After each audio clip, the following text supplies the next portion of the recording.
Good morning, welcome. Thank you, Lord, for this day. Thank you for this moment. Thank you for your word.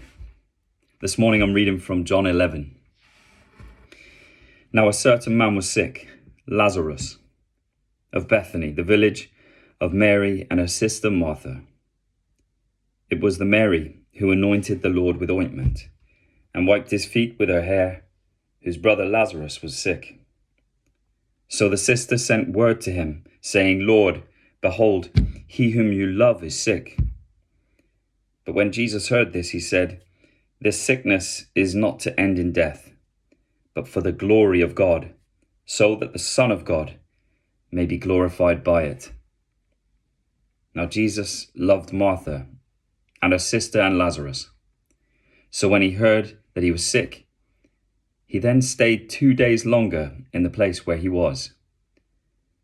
Then after this he said to the disciples, Let us go to Judea again. The disciples said to him, Rabbi, the Jews were just seeking to stone you, and are you going there again? And Jesus answered, Are there not 12 hours in a day?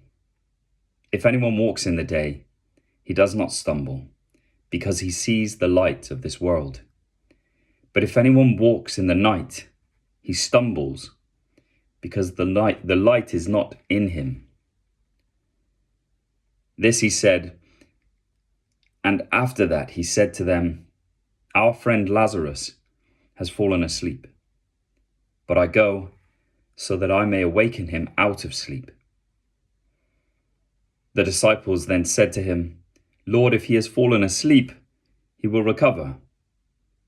Now Jesus had spoken of his death, but they thought that he was speaking of literal sleep.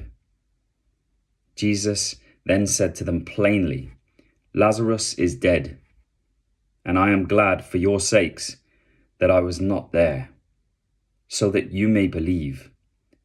But let us go to him. Therefore Thomas, who is called Didymus, said to his fellow disciples, Let us also go, so that we may die with him.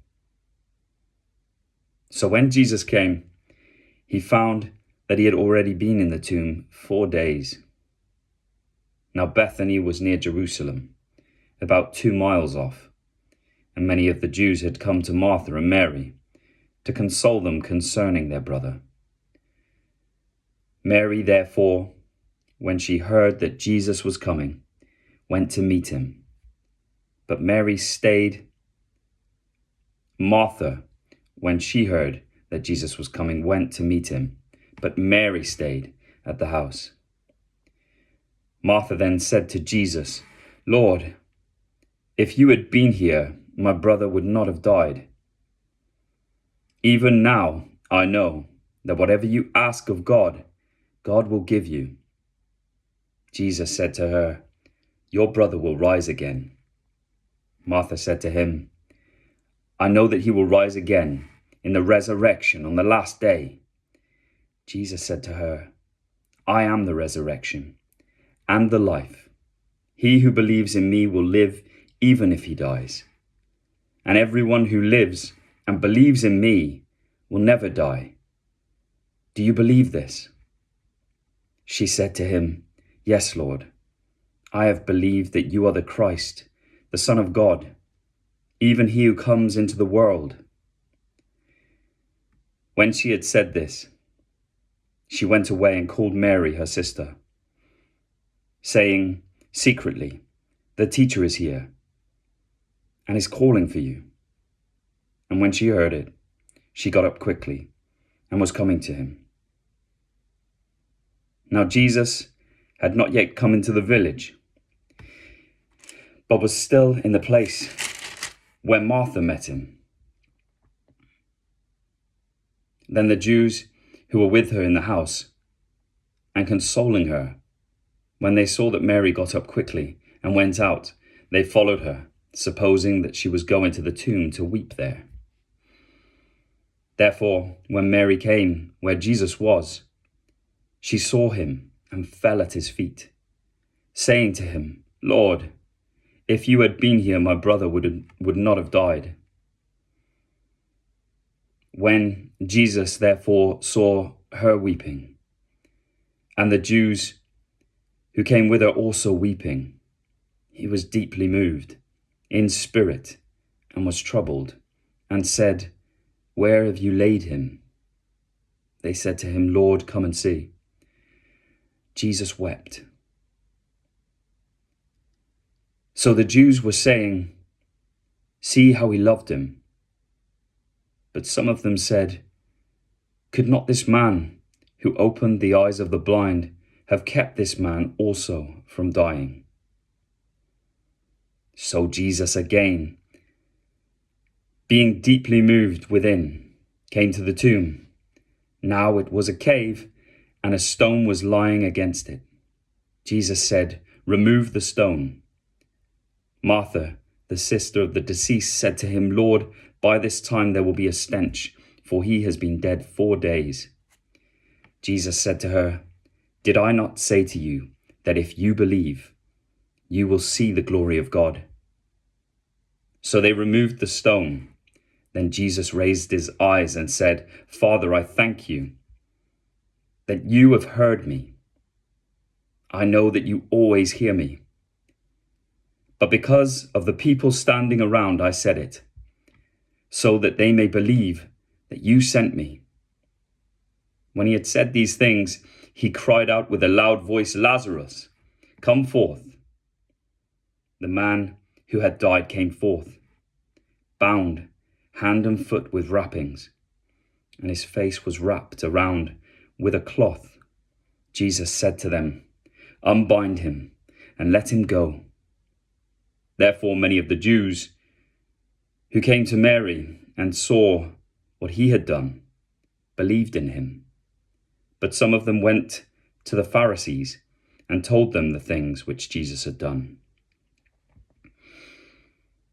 Therefore the chief priest and the Pharisees convened a council and were saying, "What are we doing? For this man is performing many signs. If we let him go on like this, all men will believe in him. And the Romans will come and take away both place and our nation."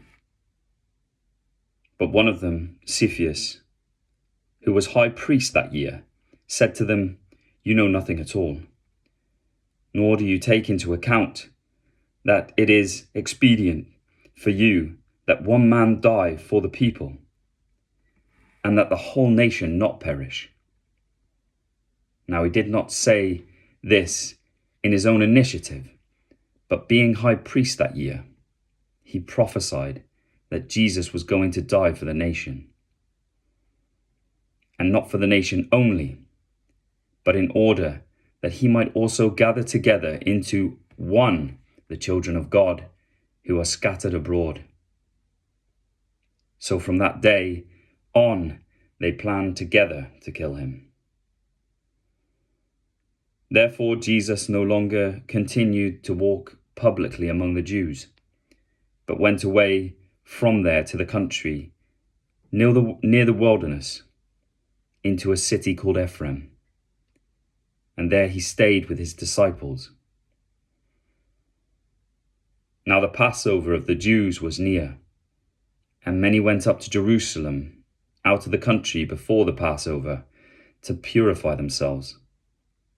So they were seeking for Jesus and were saying to one another as they stood in the temple, "What do you think? That he will not come to the feast at all?" Now the chief priests and the Pharisees had given orders that if anyone knew where he was to report it, so that they might seize him. Thank you so much for listening. I pray you have a blessed day and a blessed week. Bye for now.